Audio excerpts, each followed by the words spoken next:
Richard, do you have anything to say before I ask you about what you're doing?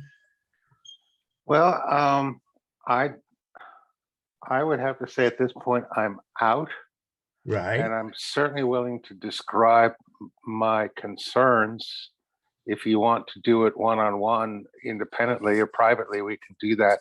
If you want my view in this open forum, I'm happy to do that as well. I must tell you, it's quite contrary to your presentation. Well, that can you, are you saying that you want to protect me by being private? Because I don't mind being exposed. Well, what I have to say is again entirely contrary to what you presented. If you'd like my view here, I'm more than happy to continue talking. So, Please. oh, all right then. Um, I I have serious concerns about this going forward, and there are a variety of different reasons. But let's imagine, for example, a cruel empire, and it is nobles and serfs, and the serfs will act up and revolt against the emperor. Now imagine that the emperor has rigged a bunch of armaments, flintlocks and such, to explode when they're used and kill the people that are pulling the trigger, not the people on the other end of the barrel. Okay.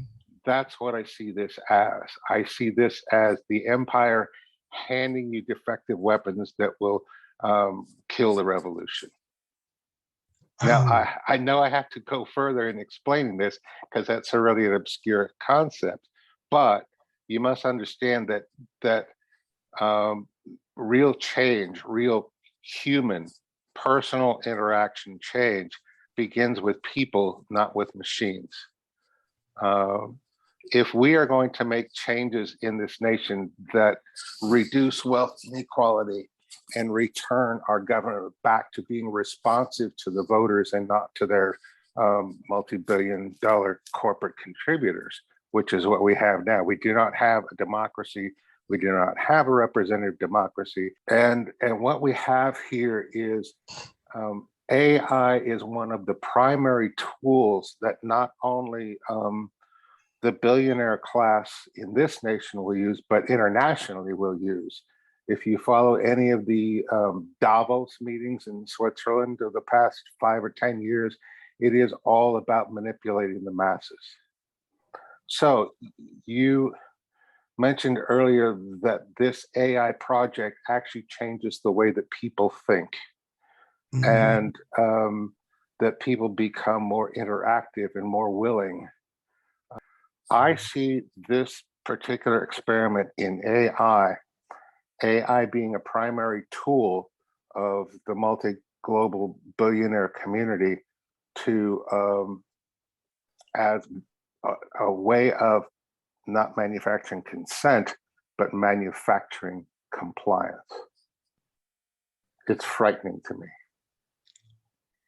Very good, Richard. That made total sense to me. And however, I don't think, and I may be wrong, I don't think that this is in the hands of the billionaires. Or if it is, at what point do we take it away from them? Because AI ain't going away. Well, neither are the people. This isn't to change opinions. It's to change, well, it does change opinion. It's based on information, pro and con. People, they move their opinion one way or the other. But the major point for me is to get people to open up to their authenticity and not be stuck in this you're my enemy and this total rancor. It's like, so if it turns out that what you're saying is that AI is leading us down the path to more of the same, well, then we won't do it. But I'm very thankful that you put that red flag out. And so that's something that we can watch for. to see if the facilitator actually tries to take us in a certain direction or lets us find our own way to each other. Looks like I'm going to be watching the experiment. I'll be fascinated by that, but Right. I know too much about Bill Gates and Klaus Schwab to trust that that anything AI based is a solution to our societal separations. I think it's just being out there and talking to people and interacting with people and being open and honest with people primarily. First and foremost, just be open and honest. So you're saying do it in person? I think that's the only way this is going to happen is one-on-one, person-to-person, people getting together. Coming back full circle on the question of an AI guided coming together of people. Again, my skepticism is about the reliance of the wealthy and the powerful on the future of AI, and to use that tool to try to bring people together. And maybe it is practical and maybe it is isolated. But I realized that the goal of this particular experiment is to get to the people to the point where I'm already fortunate to be, I think.